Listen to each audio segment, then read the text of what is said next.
સુરતમાં petrol diesel અછતથી અડધા pump બંધ, સરકારી પંપો પર વાહનોની લાંબી લાઈનો. સુરત શહેર અને જિલ્લામાં પેટ્રોલ ડીઝલની અછતને પગલે સરકારી ઓઇલ કંપનીઓના અડધોઅડધ પેટ્રોલ પંપો બંધ થઈ જતા ફરી પેટ્રોલ પંપો પર વાહનોની લાઈનો લાગતા ગ્રાહકોની ભીડ જોવા મળી રહી છે.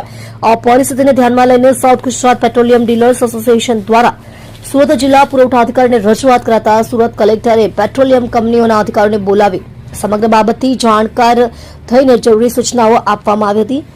આમ પણ નાયરા જેવી ખાનગી પેટ્રોલિયમ કંપનીઓના પેટ્રોલના ભાવમાં લીટરે ₹5 અને ડીઝલમાં ₹3ના વધારાને કારણે ગ્રાહકોના ખિસ્સા પર પડતા ભારને લઈ ગ્રાહકો ઇન્ડિયન ઓઇલ કોર્પોરેશનના સરકારી પેટ્રોલ પંપો પર ગ્રાહકોની ભીડ વધુ રહેતી હતી અને સરકારી પેટ્રોલ પંપ પર પેટ્રોલ ડીઝલની માંગમાં વધારો થયો હતો.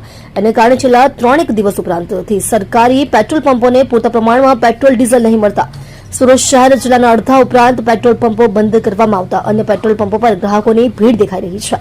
આ ગંભીર બાબતને ધ્યાનમાં લઈને પુરવઠા અધિકારી દ્વારા દરેક મામલતદારો પાસેથી જે તે વિસ્તારના પેટ્રોલ પંપના માલના સ્ટોક પત્રક અંગેની વિગતોનો રિપોર્ટ પણ માંગવામાં આવ્યો હોવાનું જાણવા મળ્યું છે.